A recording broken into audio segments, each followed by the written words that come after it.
kami menyarankan kendaraan-kendaraan berat itu tidak beriringan, Pak. Oh iya, iya. Kalau beriringan, dia bisa ketemu di satu titik di mana di bentang jembatan itu berkumpul beberapa kendaraan berat yang bersamaan.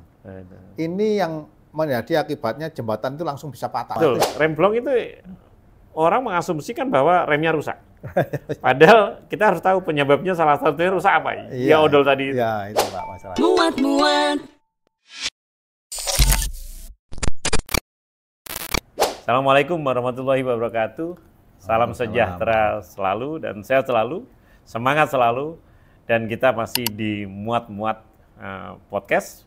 Dan hari ini kita membahas topik yang selama ini menjadi fenomena agak lama di lingkungan transportasi darat terkait sama odol, overdimension overload. Dan ini menjadi belum terselesaikan dari pelaku usaha dan baik dari regulator juga. Di samping kita narasumber yang tidak asing buat kita, Bapak Arjani. Selamat sore. Assalamualaikum Pak Arjani. Waalaikumsalam warahmatullahi wabarakatuh. Selamat sore Pak Eko. Sehat selalu Bapak. Sehat selalu, alhamdulillah. Ini beliau adalah narasumber yang kompeten sekali terkait sama standar manajemen keselamatan dan khususnya terkait sama odol ini. Dan ini kita akan dengarkan langsung dari beliau bagaimana tentang pelaksanaan dan informasi terupdate terkait sama odol di Jawa Timur. Pak Arjani, mengenai truk odol ini sebenarnya apa sih yang menjadi indikator dari regulator ya, dari Dinas Perhubungan atau Kementerian tentang truk-truk yang kategorinya odol? Biar kadang-kadang kita melihat, oh ini sebenarnya kategori masih umum, tapi ternyata odol. Gitu. Bagaimana Pak? Jadi paling gampangnya melihat kendaraan itu odol atau tidak adalah dari data di buku kirnya. Tiap kendaraan itu ada ketentuan batas tinggi maksimalnya, ada kendaraan itu panjang maksimalnya terkait dimensi, dan kemudian di situ ada daya angkut ataupun jumlah berat yang diizinkan, yang ditimbang yang diizinkan, yang telah ditetapkan oleh penguji kendaraan bermotor keselamatannya seberapa. Nah, ini yang menjadi landasan ukuran supaya kita punya wawasan yang sama, ukuran odol itu seperti apa. Seperti apa, betul. Nah, jadi ukurannya kita kembalikan lagi dari dokumen yang ada. Yang jadi masalah ini kalau nggak ada dokumennya, kan ngomongnya piye kan gitu. Nggak ada bukunya ya, nggak ada bukunya. Tapi memang kita ada standar rata-ratanya seperti apa, kita pasti paham. Secara kasat mata bisa dilihat fisik truk yang ini sudah overdimensi atau yang masih standar, apa bisa terlihat? Bisa terlihat bagi mereka yang profesional dan memahami tentang ukuran tadi, regulasi tadi. Oke. Secara umum tidak ada keterangan. Oh ini itu tulisan nggak ada ya? Nggak ada. Ini yang kadang-kadang menjadi confuse di lapangan kita. Bisa dilihat, makanya kita sampaikan yang utama adalah di kendaraan-kendaraan tempelan atau trailer ya atau peti kemas. Itu ukurannya adalah sesuai standar. Kalau yang dua sumbu, gampangannya dua sumbu. Yang dua sumbu itu biasanya trailer dua sumbu, tempelan kepalanya dua sumbu. Itu mesinnya itu rata-rata di bawah 300 PS. Kalau di bawah 300 PS, dia JBI-nya standarnya sesuai itu rata-rata dia hanya di 34 ton. Kendaraan dan muatan itu 34 ton. Artinya kalau 34 ton, dia kendaraan dan muatan 34 ton ini dia hanya boleh ngangkut maksimal untuk kendaraan 20 feet. Nah, artinya kalau yang dua sumbu ini dia narik kendaraan yang 40 feet, otomatis odol itu sebenarnya. Apalagi kalau yang 40 feet-nya ini combo. Combo itu double kontainer 20 feet. Ini jelas-jelas makin bermasalah. Nah, karena muatannya standarnya 34 ton. Yang lebih kadang-kadang kita tidak tahu masyarakat adalah dimensi ini dianggap itu kapasitas muat penuh. Sehingga ketika dimensi 45 feet atau 40 feet, itu dinaikin misalnya dengan besi, dengan beton, dengan semen, penuh sesuai dimensi itu. Barangnya itu. Tidak termasuk alat angkutnya. Nah, tidak termasuk angkutnya. Sehingga totalnya melebihi standarnya kalau yang 45 feet itu atau 40 feet itu maksimal 45 ton. Kendaraan dengan tempelannya persemuatan.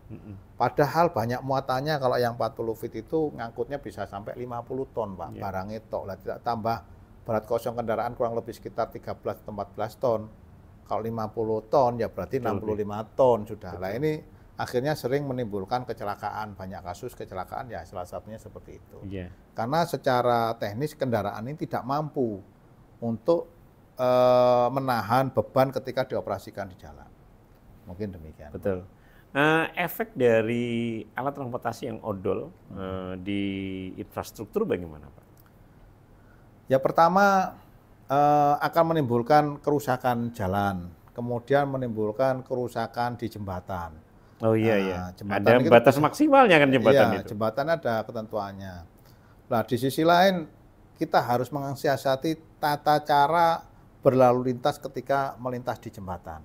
Kalau jembatannya panjang, kami menyarankan kendaraan-kendaraan berat itu tidak beriringan, Pak. Oh iya. Kalau beriringan, dia bisa ketemu di satu titik di mana di bentang jembatan itu berkumpul beberapa kendaraan berat yang bersamaan.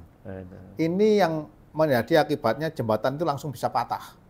Bapak bisa indikasikan ketika Bapak lewat di jembatan, kalau kita di bawah ya, pas di jembatan itu kan getar semua. Iya.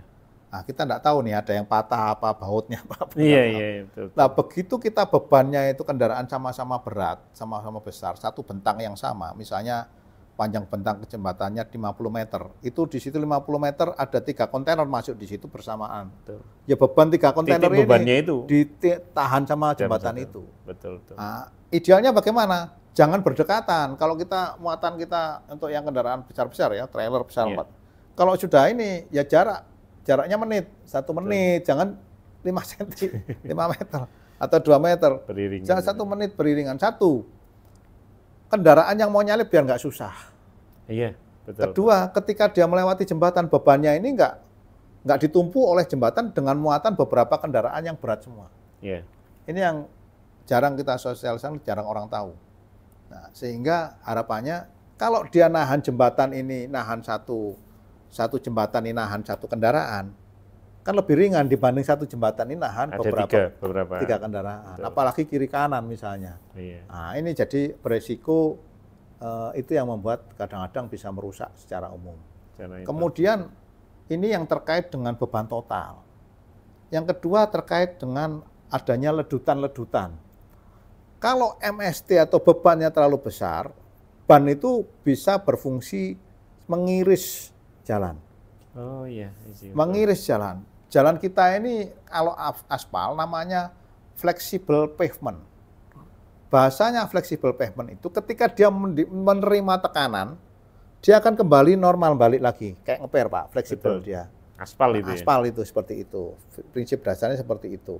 Nah, ketika kendaraan yang kelebihan muatan odol lewat di jalan itu, kemudian jumlah repetisinya banyak, ketika dia ngelindes di situ, baliknya lambat, Pak. Begitu baliknya lambat, kepelindes lagi yang berikutnya. Akhirnya apa? Terjadi ledutan biasanya di jalur ban yang dilewati itu. Mungkin demikian, Pak. Terus itu dari sisi prasarana. Dari sisi sarananya, otomatis reme itu diatur sudah di luar kemampuan dia untuk mengunci bannya. Sehingga orang nyebut rem blong, padahal kelebihan muatan. Otomatis. Betul. Rem blong itu orang mengasumsikan bahwa remnya rusak. Padahal kita harus tahu penyebabnya salah satunya rusak apa? Ya odol tadi. Iya, itu Pak masalahnya. Ini pemahaman yang harus dipahamin semuanya nih gitu. Bukan remnya yang tidak rusak, tetapi tidak berfungsi maksimal. Tidak berfungsi maksimal karena daya teknisnya kelebihan beban. Kalau muatannya odol, pasti ambang pembuangan knalpotnya melebihi standar. Sebenarnya driver kadang-kadang nggak memahami juga instrumen. Di situ ada namanya SCAP atau exhaust brake. Rem bantuan untuk kendaraan-kendaraan berat. Itu paling nggak untuk membantu. Kadang dia ngoperasikannya nggak tahu.